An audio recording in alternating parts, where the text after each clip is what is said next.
that, people will say, oh, I can't read that book, it's over my head. And he said that is the very reason why you should read it. Because if you always read things that are at your level, you will never improve yourself.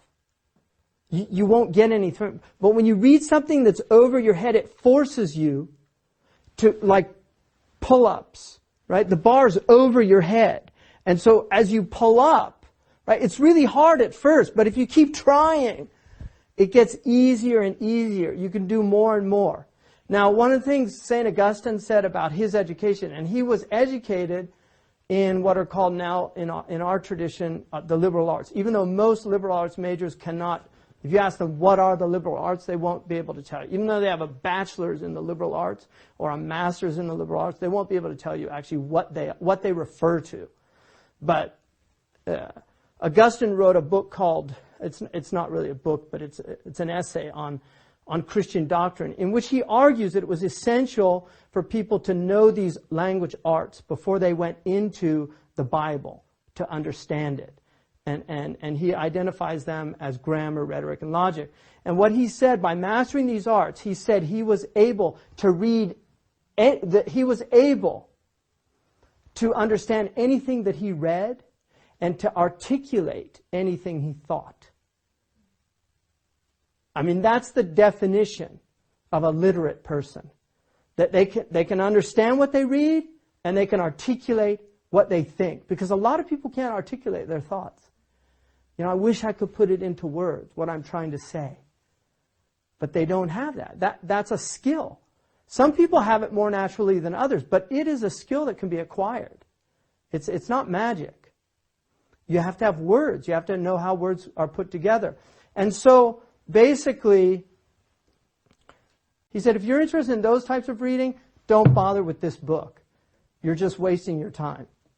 And so what he says is the first thing he talks about reading, the word itself. You have to know words. Because one of the real problems with language is that we simply assume, because we learn language as children, we heard our parents say things in context, and we worked it out. We worked out what words mean in context. But many words are ambiguous. You have in logic something called an amphibole, which is where you have double entendres, syntax that can actually mean different things, even though it's said the same way. Sometimes it's written, and sometimes it's how you speak it, right? Like, in America you have the right to bear arms. And some people could think what you meant was you have the right to take off your shirt and show your arms, right? Because in some cultures, women don't have the right to bear arms. Like in Saudi Arabia, it's illegal for a woman to bear her arms, right? So there's an example, of something that's just, the language is not clear.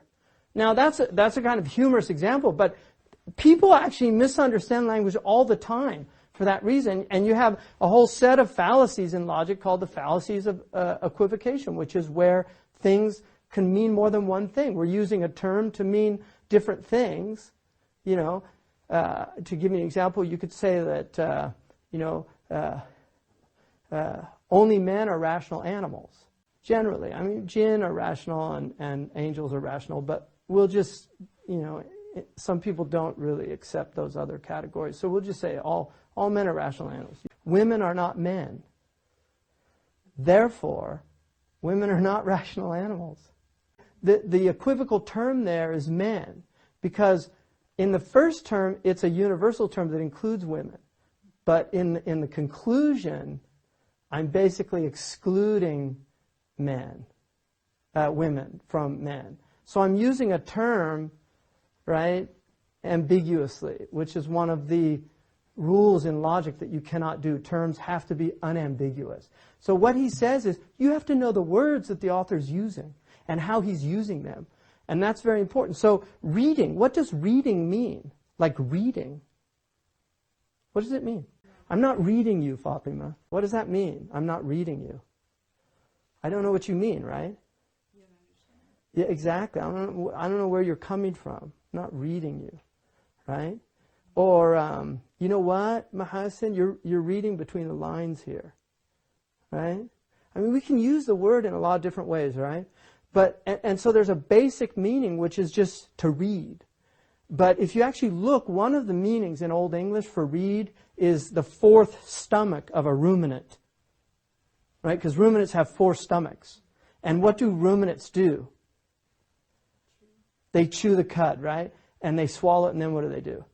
They spit it back up, chew it some more, swallow it, spit it back up, chew it some more. So isn't it interesting that our word to read and to ruminate, to ponder things, has to do with this idea of chewing. You know, Bacon said that some books are to be tasted, some books are to be swallowed, and some books are to be chewed and digested. Right? So the idea that reading is something that, it's not just this superficial thing here, even in our language. And that's one of the beauties of a dictionary of etymology, you see, because you can really get, you know, Heidegger, who's a German philosopher, said language is the house of being. What do you think he meant by that? I mean, first of all, what's being? How's he using that term? Being is a term. What is being? Existence, right? Everything that is, right, has existence. That's being. Like this. So metaphysics is the study of being, right? So when he says language is the house of being, what's he mean? What happens in a house? You live in it, right? You know, you live in your house. It's where you spend your time. So for us as conscientious beings, right? Because we're really, out of all these other animals that are out there, we're the ones that are thinking about what's going to happen to, you know, my retirement plan. You know, there's no birds worrying about their 401ks.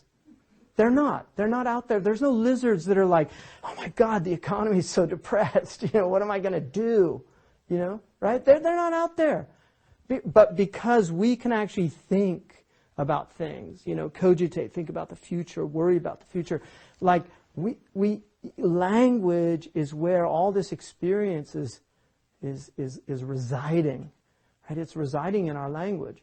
And he felt that if you could get back, he believed Greek was the essential language. That if you could get back to these ancient terms from the Greeks, you could really understand like if you could really get to the meaning of philos and agape and eros, terms that dealt with love, because there's different types of love. The Greeks distinguish.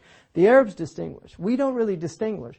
We have to use adjectives to differentiate between our types of love. But other languages actually have different words for different types of love because they recognize they're not the same. So one of the really important things to have when you're reading seriously is if you're reading a great writer, because great writers, they differ from other writers in that they're very specific about the words they use.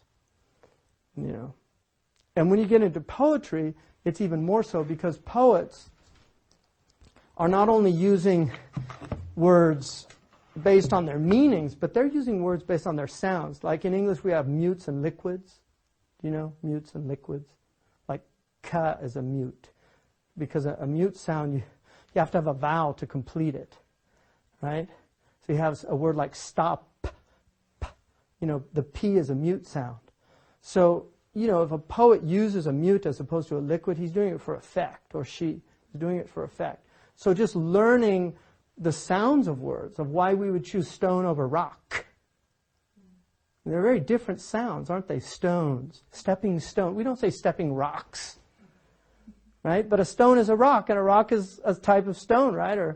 But when we think of rock, it's a very different thing of stone, right? So poets will even be more specific. But great writers always use words very specifically. They're not sloppy in that way. And that's why modern writers, you know, I had a teacher, a Mauritanian, who said the difference between the ancients and the moderns is ancients wrote a sentence that could be commented on in a book. He said moderns write books that could be summed up in a sentence. Right? It's very different. And I found that to be very true. Most of the books that I read by modern writers, they really could be summed up very briefly. Whereas if you read a book like Qawaid al-Tasawwuf, you can't sum that book up by Ahmed Zarruq. Couldn't sum it up. Very difficult to do that.